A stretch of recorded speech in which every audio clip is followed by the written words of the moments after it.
So you're not going to know very many of them. But if on one end of the spectrum we have those oh yes, those people who want to help out no matter what, at the other end of the spectrum we have that bottom 17% that's constantly trying to tear down the culture of our organization. That's the bottom 17% I refer to as the oh no's. Because it doesn't matter what you say to them, their only response is, oh no. We're going to have a few changes around here. Oh no, not more changes. They've been off the charm school over there in Vegas. They're going to come back all fired up. All these new ideas have been off at the convention, and they're going to come back. But don't worry, it won't last long. They'll get back and they'll get all into the normal routine of what we do, and they'll get back to normal. So don't worry, all that new excitement that they come back from the convention with won't last long. You know some of those people, don't you? And you look at them and you just want to choke them. Choke them, you strangle them, you whatever, slap them, whatever. You can't get your brain around the fact they don't have to be there, and yet they keep showing up, tearing down your culture and having a negative impact on the people around them. But if we've got the oh yes on one end, we've got the oh no's on the other, right in the middle, we have a clear majority of our volunteers who are willing to do whatever it is we ask them to do. That's the 54% I refer to as the okays. Because it doesn't matter what you say to them, their only response is, okay. We have a little project we'd like to ask you to take on. Okay. No, really, it's not going to be very pleasant. Okay. Whatever it is you want me to do, I'll do it. I'm a volunteer. I have to get my credentials. I have to do whatever it is I need to do. Just tell me what you want me to do, and I'll do it, and be on down the road. Clear majority of people fall right in the middle, willing to do whatever it is we ask them to do. Again, it's very easy for us to identify where we think other people fall. In fact, I believe that's one of the first steps you have to take, is to go back and identify who are my oh yes, who are my oh no's, and who is it that just shows up every day, does what I need them to do, and doesn't make, they're not setting the world on fire, but they're also not creating problems. I think it's important that we know where the people who are around us and who are working in our committees, where they fall on this screen. But maybe the most significant question I can ask you this morning is this. Where do you fall? Where do you fall? Where do you really fall? Now, where do you want to fall? Now, where do you hope you fall? Now, where do you hope the people who are around you think you fall? Not where you're trying really, really hard to fall, but where do you really fall?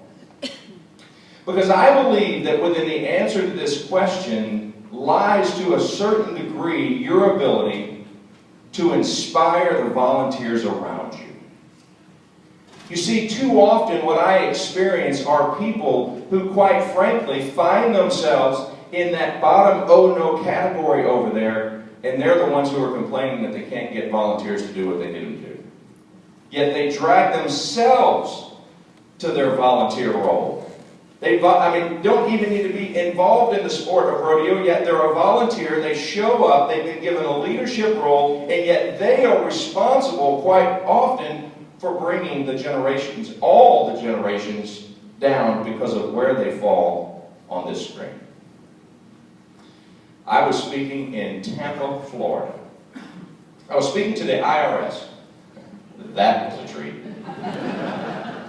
I was speaking to the IRS, and I was doing a half-day program. We were going to do about an hour and a half, take a break, come back and do another hour and a half. And during the break, I was heading out into the hallway to get a cup of coffee. And as I was getting closer, there was a group of employees standing right by the door having a conversation during the break.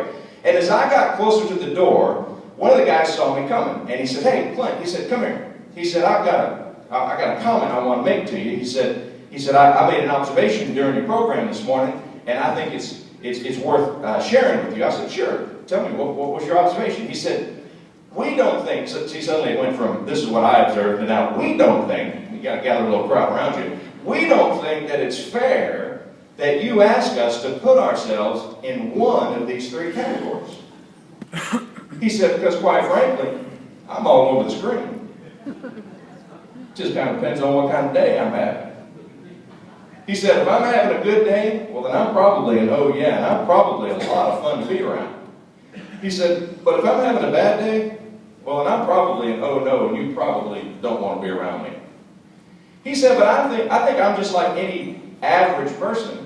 And on any average day, I'm just an okay kind of person. I just show up, I do my job, I don't do anything wrong, I don't hurt anybody, I just come in and I do my job. He said, in fact, when I think about it, I start out over here on Monday, and I work my way around. End up over there on the other side on Friday. And like all of you, we had a good chuckle about that. I said, I need to redo this screen right here. It needs to be a 5-day work week. Show how we start out on Monday as an oh no, and kind of fade through being an okay, and then end up on Friday as an oh yeah. I said, that is great humor. I said, let me ask you a question. I said, are you a leader? He said, I am. I said, so you lead people at work? He said, I lead people at work. Yes, I'm a manager. I said, okay. I said, are you married? He said, I am married. I said, then you certainly lead your spouse through influence.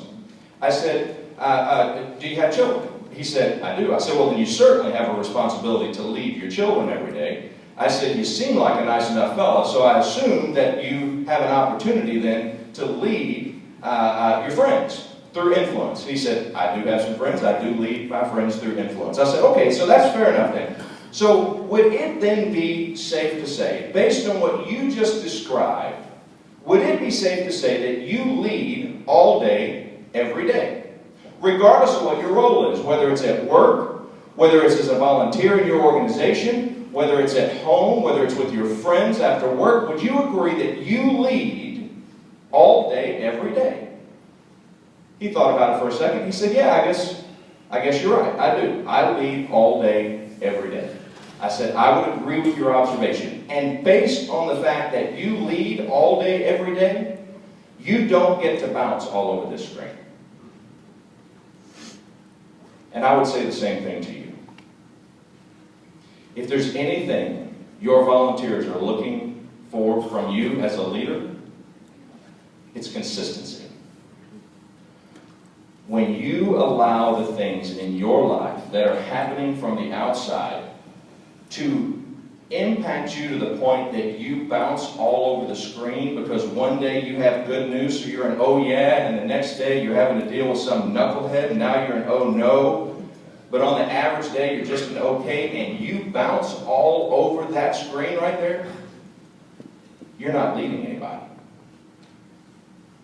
You're not leading anyone at home. You're not leading anyone at work. You're not leading anyone within your committee if you're bouncing all over that screen. We've all worked for someone in our lives, either in a job or in a volunteer role, who we knew that the quality of our day was going to be tied directly to the mood our boss was in. Haven't we? You've all worked for that person. At some point in your life, you've had that boss that you knew it was going to be a good day or a bad day based solely on the mood that your boss showed up in. I used to work for one of those. My corporate background is a company that is now AT&T. I used to work for the phone company.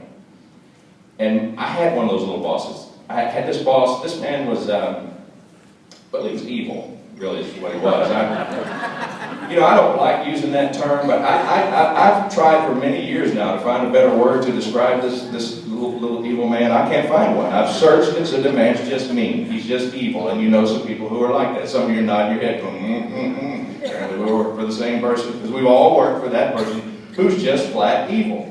Well, this man would race me to the office every single day. And if he beat me to the office, he would take one of those little yellow sticky notes and write, "See me," put his initials and stick that in my chair. Oh, I hated getting those stupid little sticky notes. To this day, I don't like sticky notes. And I think I tie it directly back to that. Has to be that little evil man. And so one day I raced into the office, and I got there before he did. And I got in the office, there was no sticky note. I went, oh, beat the sticky note.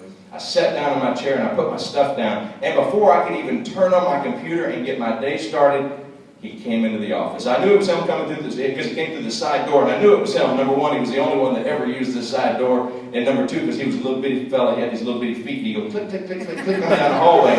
So I knew that was him. And he's coming through the office, and I could hear that click, click, click, getting closer and closer and closer. And then all of a sudden, right before he got to my doorway, I looked up. And I said, if you're up there and you love me, please let this man be in a good mood today. Because I knew that the quality of my day was going to be tied directly to the mood he was in. That doesn't just apply to our workforce. You have an opportunity to lead within your committee every day. The question is, do you bounce all over the screen? Do the people who work for you in a volunteer role, do they have to wonder every day which one of you is going to show up?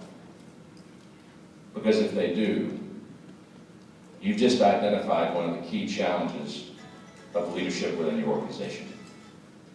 And that stands true for no matter which generation we're trying to lead. Whether you are 65 or 25, you want consistency from the people who are leading. My hope is that you find a way to not bounce all over the screen. Because ultimately, the people who are following you are looking for that consistency. And by the way, somebody asked me one time, he said, so then do I have to be the same all the time? Because that just doesn't seem very real, and I would agree with that. That's not very real. I would like to think that if you were to run into someone at this convention from the San Antonio Stock Show and Rodeo, and you ask them, hey, where do you think Clint falls on this screen? My hope is that most people would maybe about the 54% or just to the right of the percent. Hopefully they would draw a line and say, he's kind of up in there. I'd like to think I'm usually an oh yeah kind of guy. I'm pretty excited about living. It really doesn't matter to me what's going on. I'm trying to find the positive in most things that happen in my life, but I'm not always an oh yeah kind of guy. I have oh no kind of days. I had a guy ask me one time, he said, you ever have any bad days? He said, because you always seem to be in such a good mood. Always running around in a good mood, oh yeah, and all that stuff. I'm just wondering, do you ever have a bad day? I said, oh yeah, of course I have bad days. Unfortunately, the one person who has to see that the most is my bride. Because what I do is I try, even when I have those oh no kind of days, I do everything I can to keep other people from seeing it. You know why? Because they don't care. Here's the deal. My hope is, and by the way, some of you are still thinking, where's that ticket promotions guy? That's what was on the sheet. He hasn't said a damn thing about ticket promotions yet. That's what I came here for. So for those of you who are late, the ticket promotion guy didn't show up. So you got me. That's kind of how that deal kind of worked there. So you got stuck with me because he didn't make it to Vegas. So anyway, what was I talking about there? Now I got off track here. Oh, because people don't care, exactly. See, apparently you did. You were paying attention enough to remember that. So people don't care. So here's the deal. When I came down here, I wasn't sure whether or not I was going to be doing this smaller section, if I was going to be doing from the beginning on, and so I thought, man, that's kind of confusing as far as what my content's going to be. But I did the best with it. And I came down, and when I got up here, though, my hope is that I started with enough energy and enthusiasm that those of you sitting there in your seats thought to yourself, well, let's see what this guy has to offer. Agenda changed. 4th day of a 4-day conference. A lot of people gone home. Here I am still here.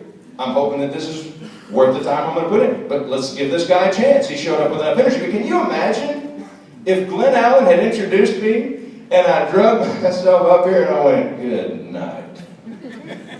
I don't know where that other fellow was, but I didn't plan on this. I'm having to get started earlier than I'd planned, but I don't know if I got enough to fill up the time, but I'm going to try. And I'm a little tired this morning. It's nothing like having a casino in the lobby of your hotel. That's kind of a draw to keep you up late at night. Good night. Had a fun time at the banquet last night, but good grief, I stayed up way too late, and I'm tired this morning. And the line for could you think they put 2 coffee pots in this building? Did you see that line down there? Good night. I couldn't get any coffee.